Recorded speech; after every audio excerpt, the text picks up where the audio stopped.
Omegle is a free online chat website that allows users to socialize with others without the need to register. This service randomly pairs users in one-on-one chat sessions, where they chat anonymously using the names You and Stranger, or Stranger 1 and Stranger 2, in the case of spy mode. And as innocent as this all seems, maybe even a little fun, but not everybody that uses Omegle is there for innocent purposes. These next few stories are stories about just that. But before we get into those stories, I'd like to ask that if you are enjoying my content, that you think about sharing it with your friends, whether you listen to it on the podcasts, or you listen to it on YouTube or Odyssey, or even BitChute. I'd really appreciate it. And with that, sit back, grip your seats, and enjoy the show. A few years ago, I was a naive 13-year-old girl. My friends and I used to go to Omegle when we would get together for shits and giggles. One time when we got together, there was a very attractive guy on there. On Omegle, you don't tend to find attractive people, and so we took the opportunity to continue our conversation with him. At the time, Alex from Target was in the media, and this guy looked exactly like Alex from Target, and we were poking fun at him and he was poking fun at it as well. He told us he was 17. We had all added him on Snapchat and Instagram, and we all had genuine conversations with him.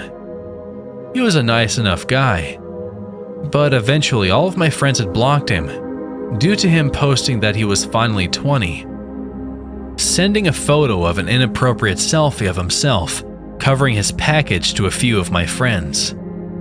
I didn't block him. As a kid, I had a blind spot for older men who gave me attention. I was an insecure teenage girl with braces that had just been put on, curly hair and glasses. It was nice for someone to give me attention. I enjoyed talking to him. We spoke over the next few months and all seemed normal. Nothing inappropriate was ever discussed between the two of us. He hadn't even sent that picture he sent to my friends to me. Luckily, I was smart enough to lie about my age and where I lived. However, we did talk about meeting up almost jokingly. But this was in a no-way relationship. He didn't lie about the state he lived in, and the state I had told him I lived at wasn't very far from him. But I don't even live in the USA. We spoke for a few months, and then our lives went on. But we did catch up every now and then. After a while, my friends and I pretty much forgot about him. For the record, Omegle is a dangerous place, and if you do choose to go on there, please do not give out any of your social media to anybody there.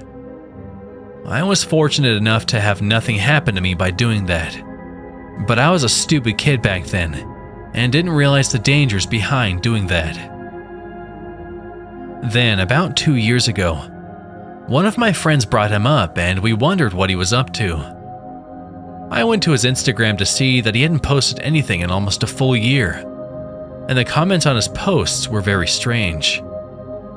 People were commenting stuff like they missed him, that this wasn't fair, that he did nothing wrong, etc.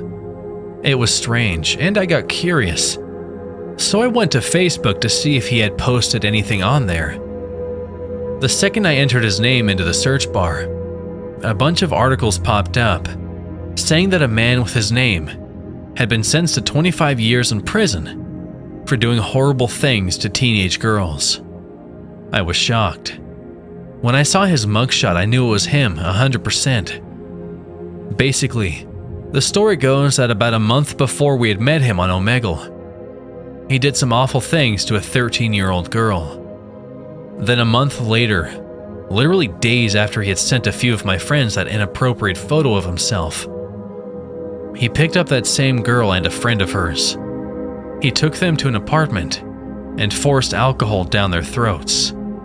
He forced them to perform what was described as sexual acts on each other while he recorded it on his cell phone.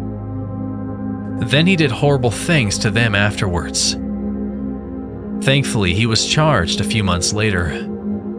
I was disgusted, but the story doesn't end there. About a year ago, I received a DM from a girl who's asked me if I was talking to him. I asked her how she found me, and she said I commented on one of his pics. I commented on one of his pics over a year earlier before I knew any of this information, and had completely forgot doing so. Long story short, she told me she was his girlfriend and saying stuff like, "He's mine." I had asked her if she knew he was in jail, and she said obviously yes. I even asked her if they were dating before he went to jail, and she told me no. She then told me to leave her alone and worry about myself, even though she was the one who had messaged me. She had requested to follow me, and I denied it. But over the next few weeks, she kept on requesting me, and I had to eventually block her, especially after I saw that she had changed her profile picture, which was of her and him, and he was wearing prison clothing. So, Alex from Target lookalike and your girlfriend, let's not meet, ever. The story of John, or as my boyfriend wants to call it, underage, long-range, statutory. This one is a bit of a story, so bear with me. When I was around 14 years old, I was starting to come into my own. The boys in my class hadn't really caught up yet. So, like plenty of kids who didn't feel comfortable bringing their questions about sex to their parents, I learned from the internet. My primary vehicle for this was Omegle, text or video chat. Coming from a sexually repressive sort of religious household, the barrage of sex and adult stuff that was suddenly hitting me was kind of scary, but interesting too. I learned how people talk dirty to each other, what men like to see, what masturbation was, and why it was okay. Some of the people I met on there could probably constitute their own stories on Let's Not Meet, especially when I started showing tits, but that's for another day. Omegle became a quick and easy way to get male attention and feel attractive and valued, which was a thing I sort of craved as an awkward teen.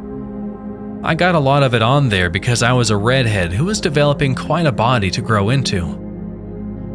I had one of those silly, pointless relationships in my freshman year of high school, and when I went on a school trip to Germany, I wrote mine and my then boyfriend's initials on a little heart on the back of the Berlin Wall, where you can sign your name. A week after I came back, we broke up. I was kind of upset that I'd written that shit on the Berlin Wall, like, when was the next time I'd go back there to rectify that? Did I really think he and I would last forever? I was on Omegle a few weeks later, doing my usual pubescent intel gathering, when I ran into a guy named John. He was reasonably good looking, said he was 23 years old. He lived hours away from me. If you're a parent or a teen or preteen, this is probably where your alarm bells are going off if they hadn't already. But older men were exciting, made me feel awfully mature. I made my own foolish mistakes during that time, and consider myself reasonably informed and well-adjusted now.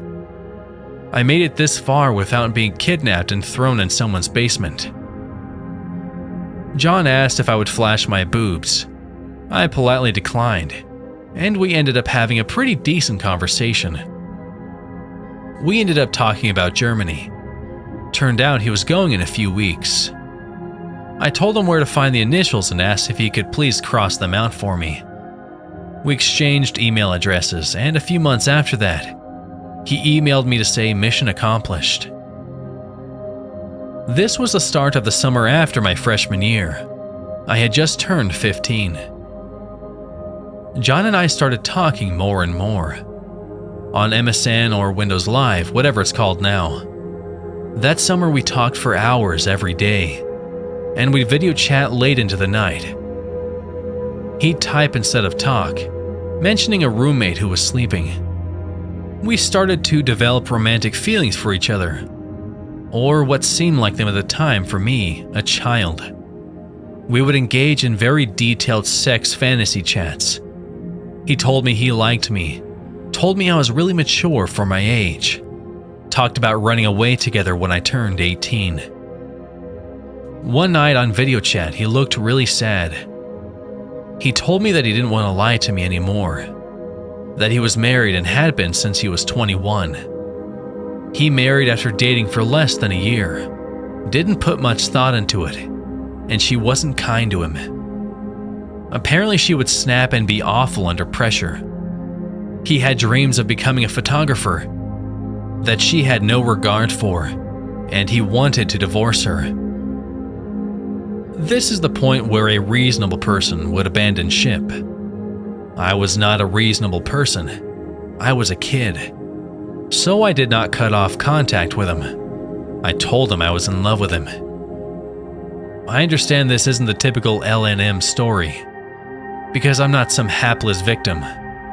My choices play a big role in this story. But looking back on this, shit was fucked up. He was soliciting sexual talk from a minor over the internet, and whether or not he was sincere about the feelings he expressed to me, to this day I think he was, at least a little. What he was doing was wrong, and he should not have been doing it. I was too young and starstruck to know much better. We were in love for that whole summer. I had given up talking to other boys. I thought I was with John. Until September, when he told me he had started going to a Bible study, wanted to get his life back together, was seeing a marriage counselor with his wife, and that they were going to try to make it work. That he was so sorry and hoped I understood. I was pretty devastated for months, but eventually moved on. Even if I felt a little used, victimized. I had a few boyfriends after that. Actually lost my virginity in real life, and eventually considered the whole mess to be a growing experience. I'd stalk his Facebook every now and then. Turned out his wife got pregnant, and they had a daughter. By 18, I was not inclined to feel bad for him anymore, if his sob stories about his wife were true. But I couldn't help but feel sad about this whole situation a little. Here was this woman married to some guy who had professed his love for what was more or less a naive child. She didn't know a thing, and then a kid of their own gets thrown into the mix. If I'm remembering right, he didn't have a job either, which means she was supporting them too. I went from resenting her to sympathizing with her as I got older. Recently, I decided to shoot John a Facebook message. The whole thing is over by years, and I thought, maybe I should say hi. Try to get some closure or some answers or something. I was a little drunk at the time. I completely forgot about the message until I got a reply months later. John said that he was well, that his daughter was the love of his life, and that he was looking for a lawyer to divorce his wife. Because she pretty much said that the things she wants need to come first, and I can achieve my hopes and dreams later. I can't live with that, so she doesn't know it yet, but my mind is made up.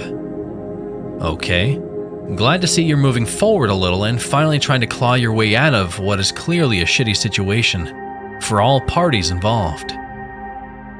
Then he went on. He told me that after saying goodbye to me, he had given up talking to women on Omegle for a while, but that he couldn't stop permanently. He had online relationships with girls all over the country, at least 7 of them. One of them only lives a few miles from him, and when she turns 18, they will move in together once the divorce is official. He went on. She knows everything. She even knows that I'm married. She's the only one that matches up to you. He said that he knew he was preying on emotionally vulnerable women, that he was getting very good at it. He didn't know how to stop. Apparently, some of those girls were so low on self-esteem and so unstable that telling them the truth might have been disastrous, and that he was a horrible person, but not a mean one. It was at this point in the conversation that my boyfriend and I decided to just cut the conversation short. You just don't know how to help people like that, even when they're sending you a cry for help. John said that I was so very different from the girl he knew. Yeah, bruh, I grew the fuck up. Maybe you should try it sometime. So, John, you creep, I wish you the best of luck in the custody battle to see your daughter when you move in with that girl the moment she turns legal. Let's not meet in person, ever.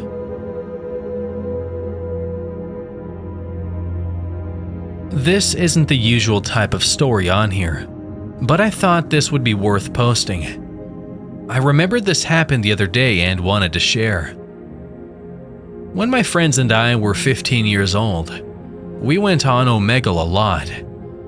I'm sure most of you already know what Omegle is, but if not, it's a chat website that pairs you with a random person for one-on-one conversations. You can disconnect and start a new chat with someone else at any time. At the time, the website was still in its prime and hosted around 150,000 people online at all times. We liked to mess with people and would completely make up who we were. We were young and had a bad sense of humor. Well, one day we decided to go on Omegle and say some very off-the-wall stuff. On that day, we decided to tell strangers that we had kids locked in our basement. For whatever reason, it was comedy gold in our 15-year-old minds, despite how distasteful it was. And we thought the reactions would be hilarious. We maybe told one or two strangers this and they just disconnected. But then, we connected to a stranger who was either genuinely worried or wanted to play along with a creepy message. We told the stranger our joke for the day. The stranger asked why we could be so despicable and that he should call the cops. We laughed it off and disconnected. We connected to the next stranger. The first message that popped up was almost unbelievable. How are those kids in your basement? We were shocked and disconnected immediately. We tried to laugh it off for a few seconds and connected to another stranger. I'm still waiting to hear about those kids. We decided to disconnect and reconnect one more time.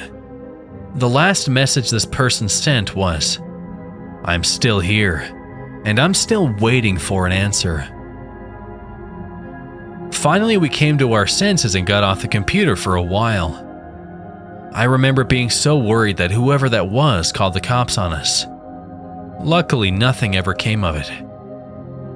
After that, we stopped going on Omegle as much, and we didn't say anything as nearly as abhorrent and stupid to strangers again.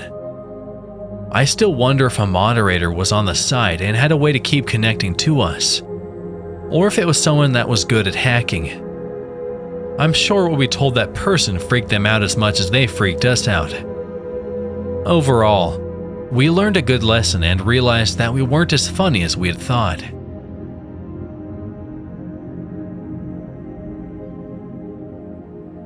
Some of you may have heard of the website Omegle.com. If you haven't, it's a chat website people go to when they're bored and it's anonymous. It's up to you to give out any of your information, but you can easily get out of a conversation and move on to talk to a new person with a click. Around 2012, I went on this website a lot, as I got lonely and I've had some nice conversations on there. I was 16 at the time. This is where I met Emily. She was this funny girl who was so easy to talk to. Right away, I felt like we've been friends forever, so I gave her my Skype to talk to her again. Pretty soon we were talking all day, every day for a few months. She said she was from Wales, which I thought was really cool. I've never met anyone from Wales. I thought she was the best friend I ever had. We talked about everything going on in our life. She would tell me crazy stories about the things she's done with her friends. We'd talk about relatable girl stuff, and I would wake up to a Photoshop picture of us, and cats and some bad pun written on it about us being best friends forever. Or something stupid like that. We texted all the time, but I wanted to actually call her or video, but she told me she'd gotten into an argument with her stepdad recently, and he threw her laptop at the wall and broke the camera. Right. Well, I thought maybe she can text on Skype and I'll be on video and voice just so she can see me, why not? When she did, she wouldn't stop going on about how jealous she was of me, and told me to stop being so beautiful. And it flattered me. I thought she was gorgeous in her pictures, and it was silly of her to be jealous of me at all. Emily was kind of a clingy girl, as she wanted my attention all of the time, and would get upset if I fell asleep or didn't respond fast enough. She also started making strange comments about her body, like saying how she thinks she has an ugly vagina, and is worried about it being called a coin slot. And she'd ask if I'd look at it and tell her if it's weird, to which I would just tell her I'm sure it's fine, don't worry about it. And then she said, "I bet yours has sparkles and magic." I could feel she was trying to get a picture out of me. I didn't do it, I changed the subject. Emily would talk about the guy that works at her market, and how she had a big crush on him, but was too awkward to say anything. I encouraged her through time to talk to him, and eventually, she got the nerve and asked him out. The night she told me this, I remember her asking this question out of the blue. If I was a guy, what name do you think I'd have?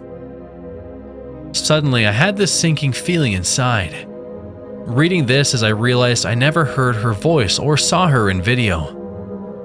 She could actually be a guy this whole time, couldn't she? Nah, she's just trying to scare me.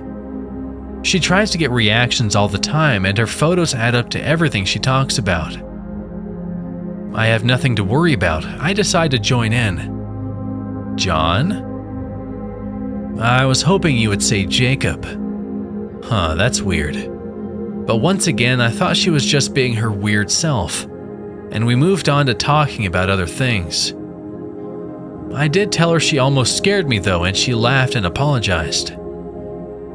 One night comes along, and we were talking as normal. She asked me what state I lived in. I told her because I thought she maybe wanted to see what it looked like compared to where she lives on Google or something. Then she goes, "You're only 500 miles from me?" Haha, I'm pretty sure you're more than 500. From Alabama, you're only 500 miles away. That's totally where I am. No, you're not.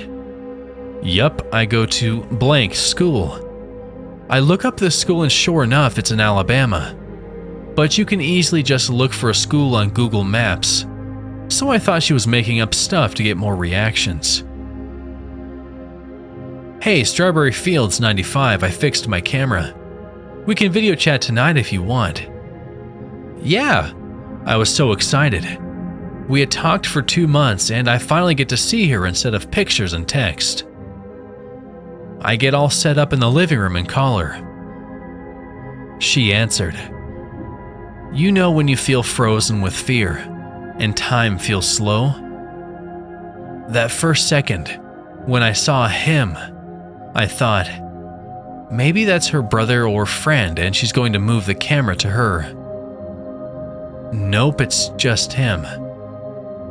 While I'm frozen and speechless, he picks up one of his laptops and signs in as Emily, to show me that it's him doing all of this. He doesn't say anything. He then pulls out a camera and points it towards me. I finally told myself to end the call before he takes a picture. Why did he take his camera out? I don't know, but I try to process everything while my heart is pounding.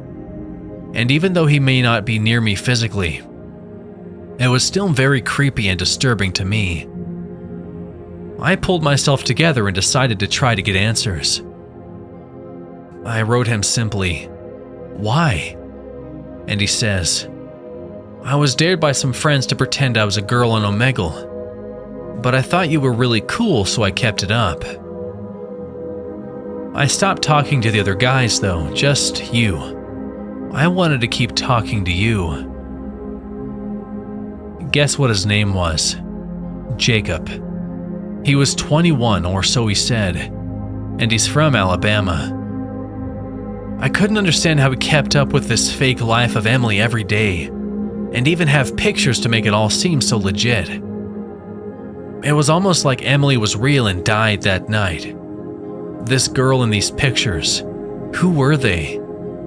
I felt as if she was still out there, but she doesn't exist. Jacob from Omegle. Let's not meet.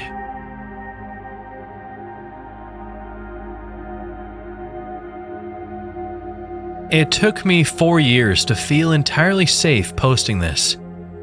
Heck, even now I still feel nervous sharing my story.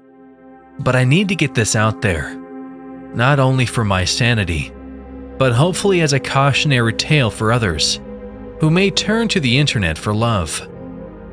Back in 2015, I had just turned 16 and quite frankly was not a stable person. I was dealing with a few mental illnesses. Some I have overcome, thank God, but others I have yet to defeat. And one of those was depression. I was so lonely. I felt like I had nobody in the world. I then found this app, almost like Omegle. I can't remember the name to save my life, and I made an account. From this, you could chat from anywhere in the world and with random people. Some of them I talked to were normal and actually real, but there was one person who changed everything for me. It was a few days before Valentine's Day, and me being the lonely and stupid person I was, went on the app and started browsing through to find a new friend. That's when I met him. Let's call him M. M was from the UK and was about 2 years older than me. We struck up a conversation right away, and we exchanged Skype usernames. He was very affectionate and knew just what to say to get your heart warmed, if that makes any sense. Now, I may have been an idiot, but I kept getting the feeling that something wasn't right. Although he seemed genuine, something didn't sit right with me. He said he loved me within hours of talking, which now as a 20-year-old is completely bizarre and a huge red flag. But again, I was a stupid kid desperate for love, so I fell for it, but didn't ignore that feeling that something was wrong. The next day we spent most of the day talking about random stuff, his family, school, and our favorite things. That's when I got curious. I searched his name in Google only to find an article that made my heart sink.